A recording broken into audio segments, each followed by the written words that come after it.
네, 안녕하십니까. 저는 서울 중소벤처기업청 기술혁신지원과 임종영 주무관이라고 합니다. 반갑습니다.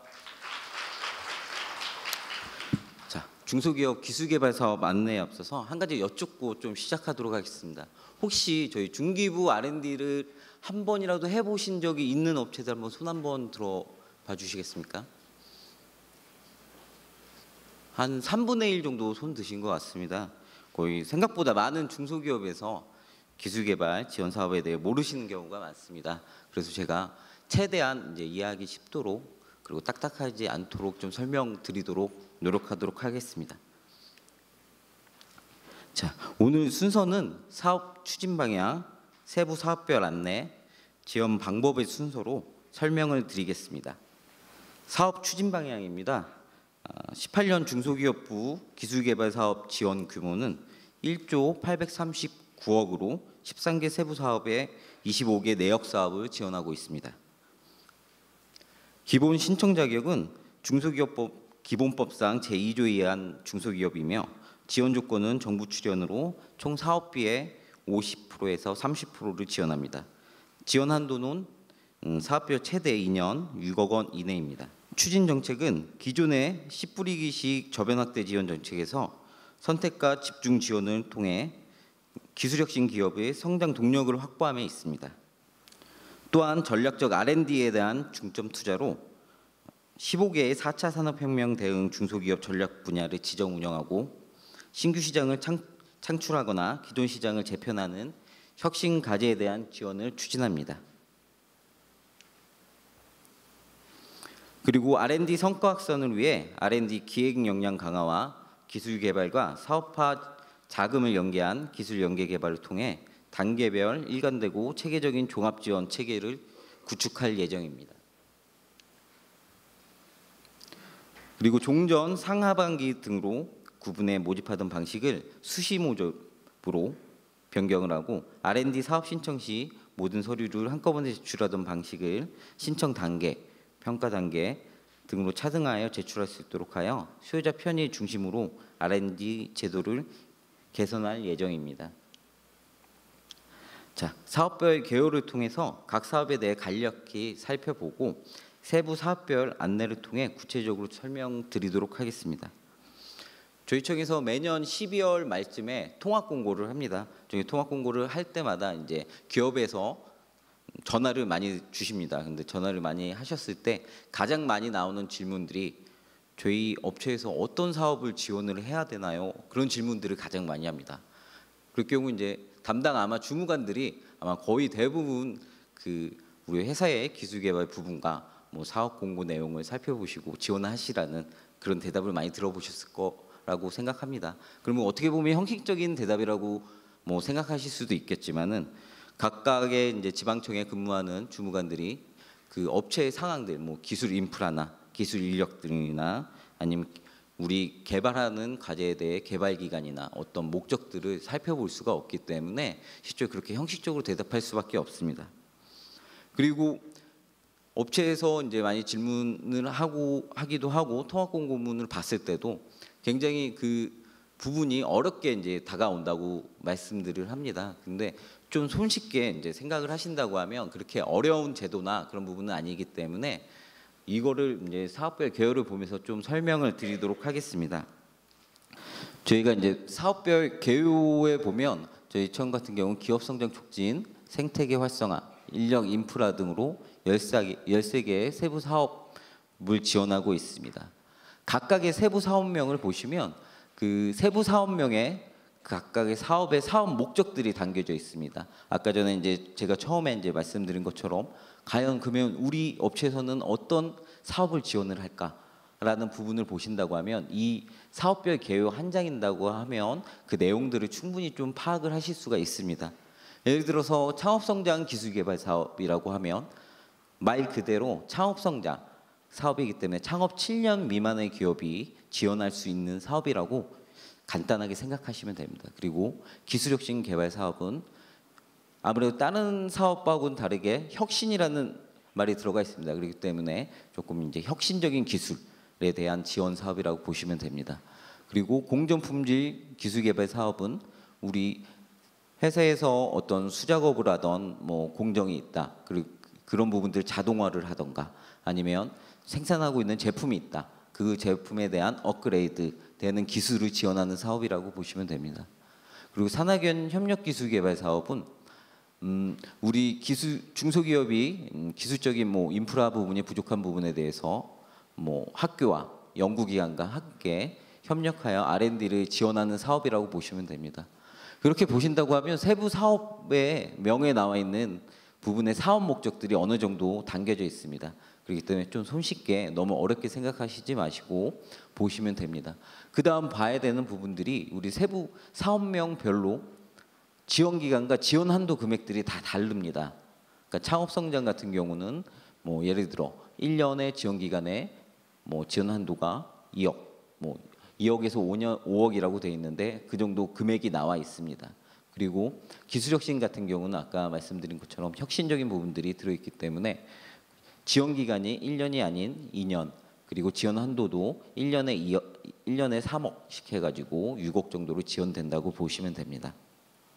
예를 들어 저희 많이 이제 질문하는 업체들 중에 이 사업 목적이나 이런 부분들 중요한 부분들이 예를 들어 제가 말씀드리면 이런 포인터를 개발하는 업체가 있습니다. 근데 이 업체가 만약에 7년 미만의 창업 기업이라고 했었을 때 7년 미만의 창업 기업이기 때문에 창업 성장 기술 개발 사업도 들어올 수가 있습니다.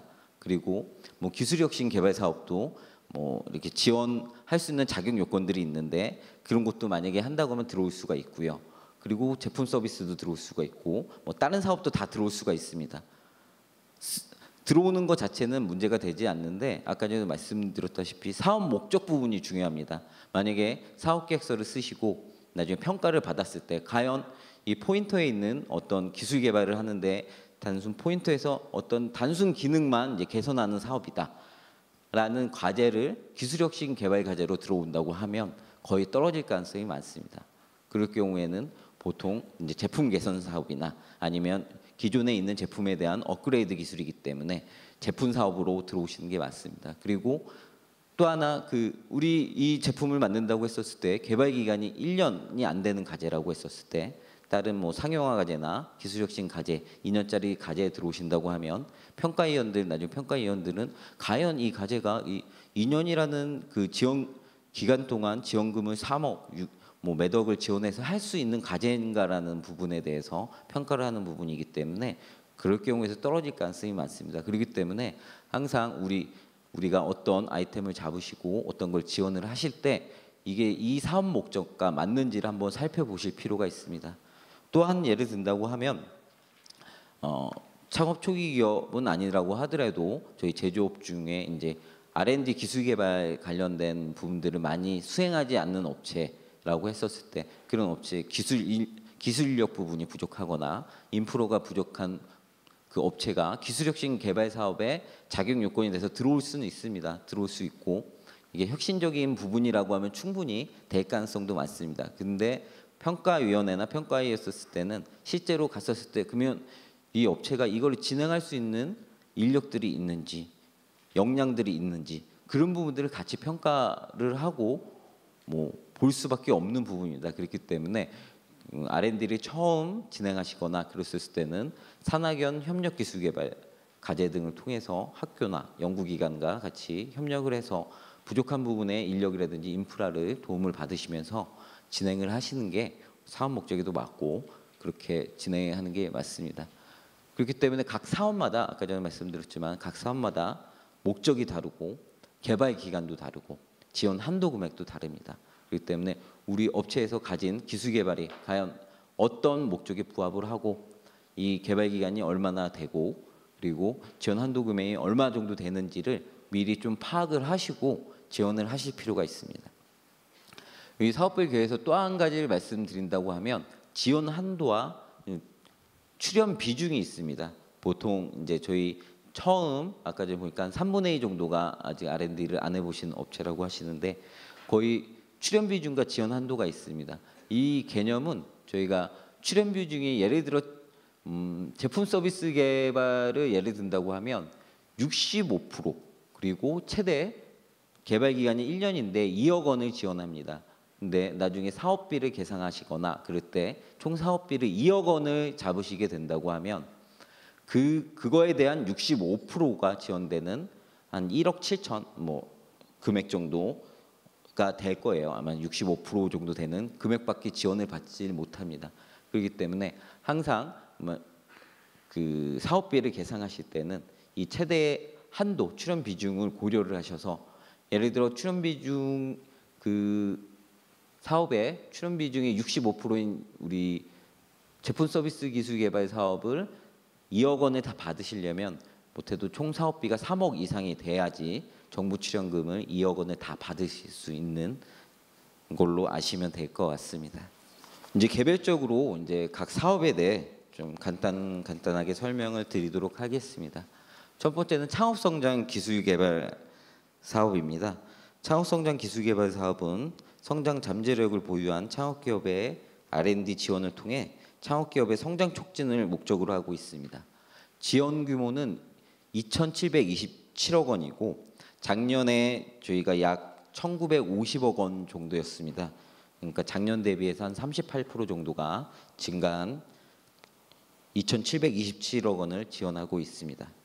세부 사업으로는 창업기업과제와 기술창업 투자 연계과제가 있습니다. 창업기업과제는 디딤돌 창업과제와 혁신 창업과제로 나눌 수가 있습니다. 디딤돌 창업과제는 일반 창업기업 및 여성기업의 기술 개발을 지원하는 사업입니다. 그리고 혁신 창업과제는 올해 새로 생긴 부분인데 4차 산업혁명 분야의 창업기업의 기술 개발을 지원하는 사업입니다. 그리고 기술창업 투자연계과제는 민간주도형 기술창업 지원 팁스 과제와 클라우드 펀딩 연계형 기술창업 지원 과제가 있습니다. 팁스 과제 같은 경우는 우리 팁스 운영사가 발굴 투자한 기술창업팀의 기술 개발을 지원하는 사업입니다. 그리고 클라우드 펀딩 연계형 과제 같은 경우에는 크라우드 펀딩에 성공한 기술창업기업의 기술 개발을 지원을 하고 있습니다. 지원 조건은 아까 말씀드린 것처럼 우리 디딤돌 창업과제 같은 경우 최대 1년에 1.5억 원을 지원되고 혁신 창업과제 같은 경우는 최대 1억 원에 2억 원을 지원이 됩니다. 정부 출연금 비중은 80% 이내입니다. 아까 말씀드린 것처럼 1.5억 원의 그 정부 출연금을 다 받기 위해서는 그것보다 훨씬 높은 금액의 사업비를 나중에 계상을 하셔야 됩니다. 그리고 지원 방식을 한 가지 더 말씀드리겠습니다. 보면 이따가도 계속 넘기다 보면 지원 방식의 자유 공모, 품목 지정, 그리고 뭐 지정 공모 그런 용어들이 많이 나올 겁니다. 자유 공모 과제는 말 그대로 기업이 그 과제를 스스로 제안을 하고, 그러니까 뭐 주제에 대해서 어떤 뭐 제약이 없는 과제라고 보시면 됩니다. 그리고 품목 지정은 저희 4차 산업 분야 15가지와 기업 중소기업 성장 분야 13가지에 대한 품목이 지정되어 있습니다. 그 부분에 대한 부분만 이제 지정을 할 수 있는 그 지원이 가능한 과제라고 보시면 됩니다. 그리고 지정 공모 과제는 그 RFP 이제 과제에 의해서 그 지정된 과제만 이제 지원이 가능합니다. 그렇기 때문에 업체 입장에서는 자유 공모 과제가 가장 자유롭게 이제 지원이 가능한 부분인 거고, 지정 공모 같은 경우가 그 주제가 있기 때문에 가장 적게 이제 할 수 있는 부분입니다. 근데 품목 지정 같은 경우에는 품목은 지정되어 있지만 작년부터 이 품목 지정 과제들이 많이 늘었습니다. 근데 한편에서 보면 품목 지정이니까 이게 많이 들어오기가 힘들지 않냐라는 부분을 말씀을 하시는데 웬만한 과제들이 품목 지정에 거의 다가 해당이 됩니다. 그렇기 때문에 어떻게 보면 중소기업 입장에서 좀 더 자유롭게 이제 과제를 신청할 수 있는 부분들이 조금 더 늘었다고 생각하시면 됩니다. 그다음은 기술혁신 개발 과제에 대해 설명드리도록 하겠습니다. 기술혁신 과제는 수출기업 기술개발 과제와 혁신형 기업 기술개발 과제로 나뉩니다. 수출기업 기술개발 과제는 그 최근 2년 이내에 100만 불 이하의 수출 실적을 달성한 중소기업을 지원하는 수출 초보 과제와 그 100만 불 이상의 수출 실적을 그 달성한 수출 유망 과제, 그리고 글로벌 강소기업 육성 사업에 선정된 기업을 지원하는 글로벌 강소기업 과제가 있습니다. 그리고 혁신형 기업 기술 개발 과제는 저희 기술 혁신형 중소기업의 기술의 개발을 지원하는 과제입니다.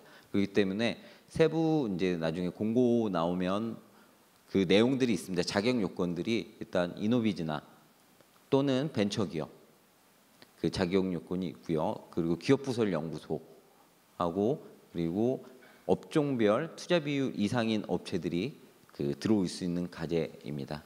지원 조건은 글로벌 강소하고 수출 유망은 최대 2년 동안 지원이 되고 그리고 지원 한도는 6억 원 한도입니다. 그리고 수출 초보 기업은 최대 2년 4억 원을 지원합니다.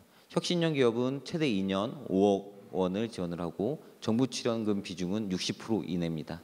지원 방식은 다 자유 공모나 품목 지정으로 좀 자유롭게 선택해서 들어오실 수 있습니다. 다음은 제품 서비스 기술 개발에 대해서 설명드리겠습니다. 제품의 서비스화나 서비스 분야 신규 비즈니스 모델 개발을 통해 중소제조업 및 서비스업의 신성장 동력을 창출을 하는 것을 목적으로 하고 있습니다. 일단 제품 서비스화 사업이 있습니다. 제품 서비스화 사업은 일단 자격 요건은 중소제조업을 영위를 해야 되고 벤처 또는 이노비즈 기업이어야 됩니다. 유망 서비스 분야의 제품 서비스화 개발을 지원을 하고 있습니다. 그 신규 서비스 창출 사업이 있습니다. 신규 서비스 창출 사업은 서비스업 영위 중소기업의 비즈니스 모델을 구현을 지원하고 있습니다. 그리고 업종 공통 서비스 사업이 있습니다. 업종별 단체와 회원사들 컨소시엄을 구성하셔서 비즈니스 모델 구현을 하는 것을 지원하고 있습니다. 개발 기간과 지원 한도, 정부 출연금은 한번 살펴보시면 될 것 같습니다. 공정 품질 기술 개발 사업에 대해 설명드리겠습니다. 사업 목적은 아까 전 말씀드린 것처럼 제품 또는 점이 찍혀 있습니다. 그래서 제품에 대한 업그레이드, 기존 제품에 대한 업그레이드 또는 공정, 우리 있는 수작업이나 뭐 자동화되는 공정 개선을 통해 그 기업의 제품 경쟁력 강화와 생산성 향상을 제고하는 것을 목적으로 하고 있습니다. 지원 내용은 제품 공정 개선 기술 개발 사업과 뿌리 기업 공정 기술 개발 사업이 있습니다. 제품 공정 개선 기술 사업은 아까 말씀드린 것처럼 제품 개선, 우리 기존 제품의 성능을 향상시키는 것을 지원하는 제품 개선 사업과 제조 현장의 생산성을 향상시키는 공정을 지원하는 공정 개선 사업이 있습니다. 그리고 뿌리 공정 기술 개발 사업은 우리 뿌리 기업의 공정 개선을 지원하는 사업입니다. 이 사업은 다른 사업하고 다르게 최대 개발 기간이 가장 짧습니다. 최대 1년이고 그 지원 한도도 5천만 원입니다. 그리고 정부 출연금은 75% 이내로 지원되고 있습니다. 월드클래스 300 프로젝트 기술 개발 사업은 자료로 대체하고 넘어가도록 하겠습니다. 제도전 기술 개발 사업입니다. 그 사업을 하시다가 실패하여 재창업한 기업이나 예비 창업자를 지원하는 제도전 기술 개발 사업과 우리 사업 전환 추진 기업의 R&D를 지원하는 사업 전환 기술 개발 사업이 있습니다.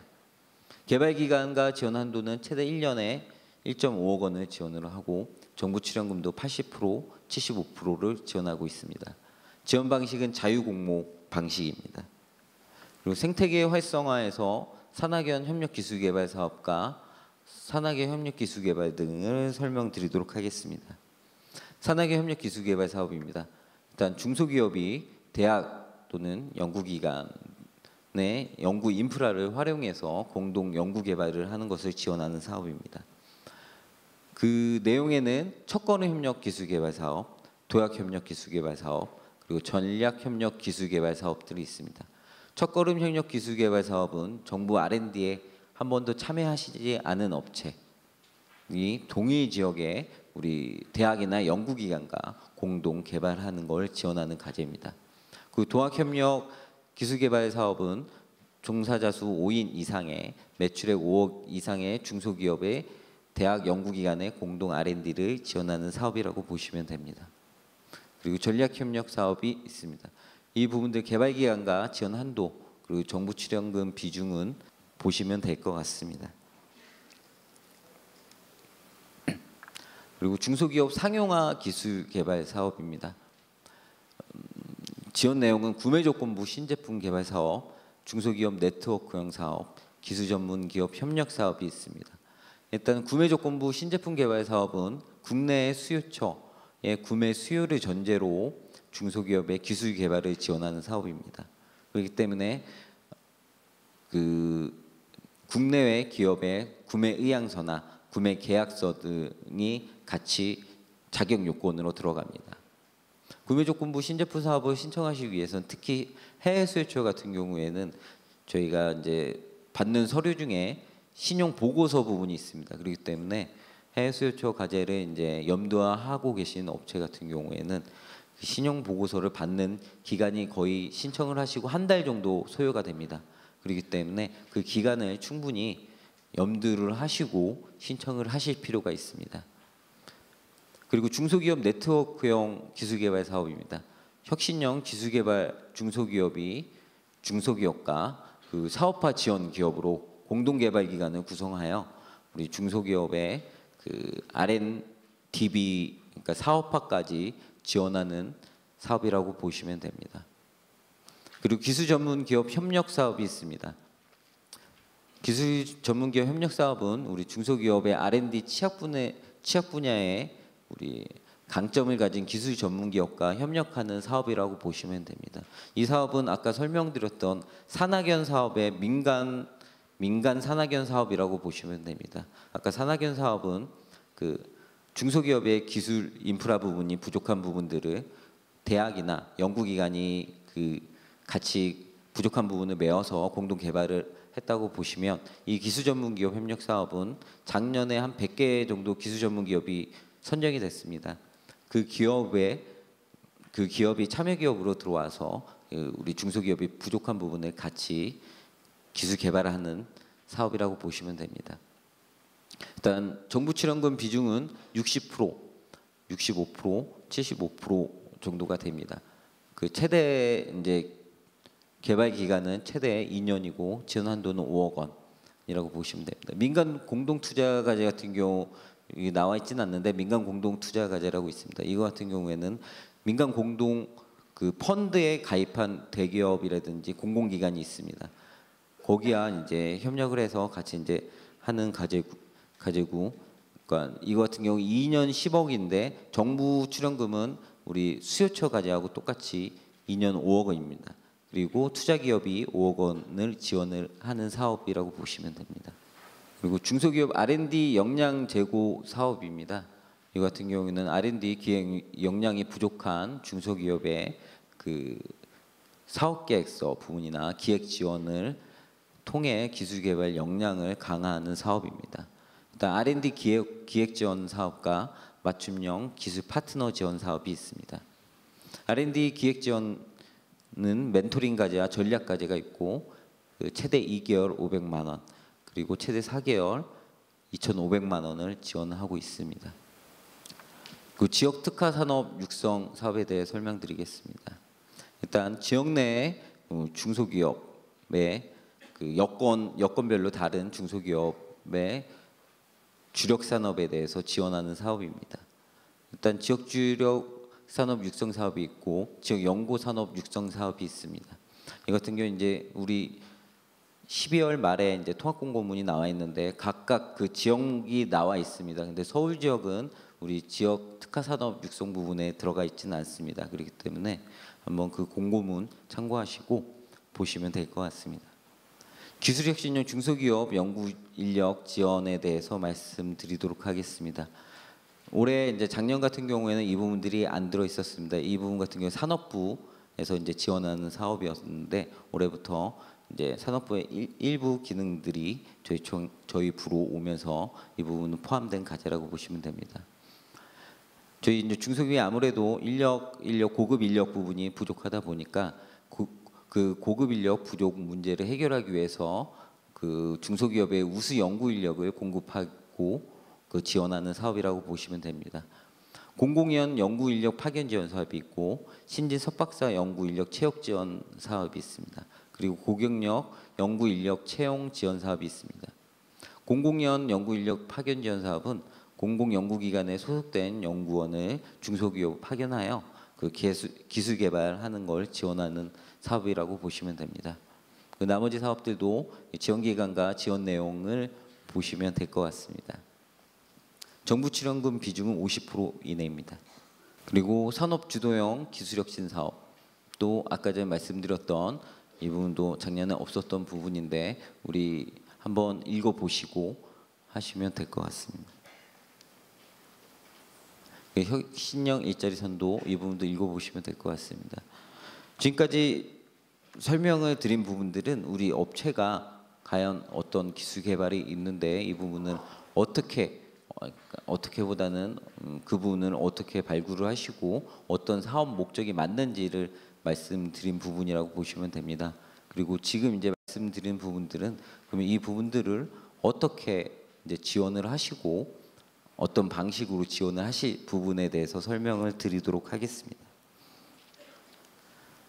일단 지원 방법은 많은 분들이 아시겠지만은 저희 중소기업 기술개발 종합관리 시스템이라고 있습니다. 여기 보면 smtech.go.kr이 있습니다. 그쪽에서 저희 이제 통합 공고라든지 각 사업의 세부 공고들이 그쪽에서 각각 올라오고 그럴 겁니다. 그렇기 때문에 그거 보시면 될 것 같습니다. 그리고 각 사업마다 개발 그 신청 기간하고 그런 부분들이 조금씩 다릅니다. 그렇기 때문에 이 사업 공고 여기 나와 있는 사업 공고를 보시고 지원을 하시면 될 것 같습니다.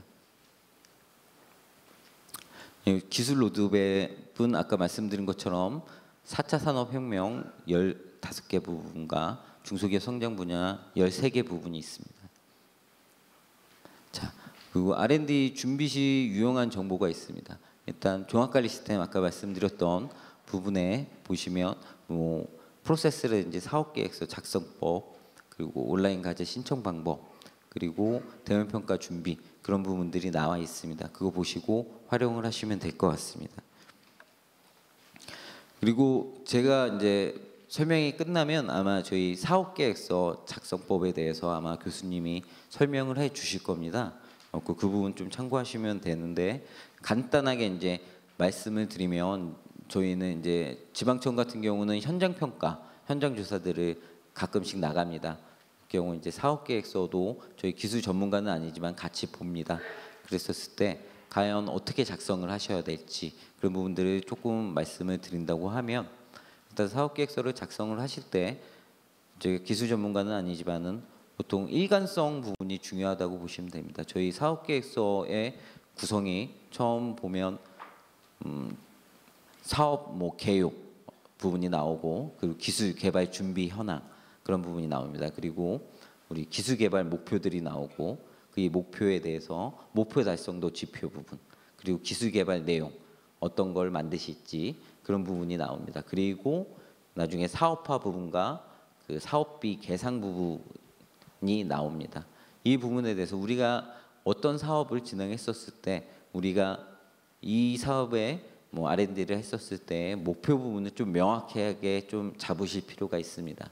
그리고 목표 부분이 명확하셨을 때 어떤 기술 개발 구체적으로 그러면 이걸 가지고 어떻게 기술 개발을 할 것인지 그런 부분의 기술 개발 내용들을 좀 충분히 좀 적으실 필요가 있으십니다. 그리고 나중에 평가위원회에서 가장 많이 이제 질문이 나오거나 나중에 하는 부분들은 목표 달성도 평가 지표 부분에 아마 질문이 가장 많이 나올 겁니다.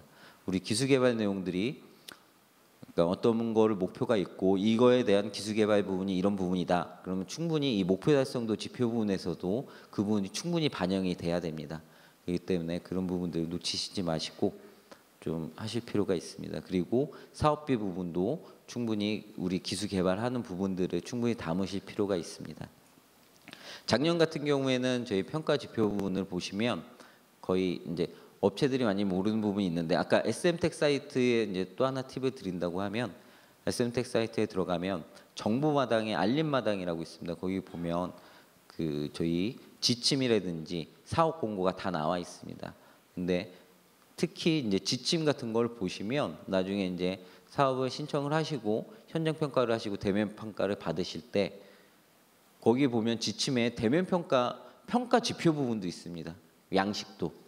때문에 그 양식에 따라 우리 평가위원들이 거기 평가 지표 부분에 따라서 평가를 하게 됩니다. 그렇기 때문에 나중에 대면 평가나 그런 걸 준비를 하실 때도 이 평가 지표 부분 각각 비중이 이게 몇 점이고 그 부분들을 충분히 숙지를 하시고 그거에 맞춰서 발표를 하신다고 하면 조금 더 그 높은 점수를 받으실 수가 있습니다. 그리고 그 부분이 있고, 그리고 또 R&D를 하시기 위해서 기술 개발 부분도 중요하지만은 저희 이제 신청하는 업체들이 많다 보니 가점 부분도 좀 신경을 많이 쓰실 필요도 있습니다. 이노비즈라든지 뭐 거의 많이 업체들이 많이 있는 부분들이 벤처기업이나 기업부설 연구소 그런 부분들 많습니다. 그리고 저희 지침에 보면 가점 부분들 총 많이 나오는 부분들이 있습니다. 그걸 보시고 가점 부분도 놓치지 마시고 준비하실 필요가 있습니다. 그리고 작년 대비해 본다고 하면 작년 같은 경우에는 수출 부분에 점수가 배점 부분이 많이 높았었습니다. 근데 올해 같은 경우에는 아까 전에 서두에도 저희 청장님도 말씀을 하시고 그리고 이제 다른 주무관들도 말씀을 하셨지만은 고용 부분의 점수들이 아마 배점 부분들이 많이 증가가 될 겁니다. 뭐 고용 창출이라든지 뭐 성과 공유 아니면 그런 추진 계획들 그런 부분에 대한 점수들이 많이 올라가기 때문에 고용 부분에 대한 부분도 많이 신경을 쓰시고 진행을 하실 필요가 있을 것 같습니다. 이상으로 설명을 다 드렸습니다. 이따가 이제 교수님의 사업계획서 교육 다 마치시면 저희 R&D 그 상담하시는 분들 한 4분, 5분 정도 있으니 궁금하신 사항들은 거기서 다시 한번 여쭤보시고 가시면 될 것 같습니다. 긴 시간 수고하셨습니다. 감사합니다.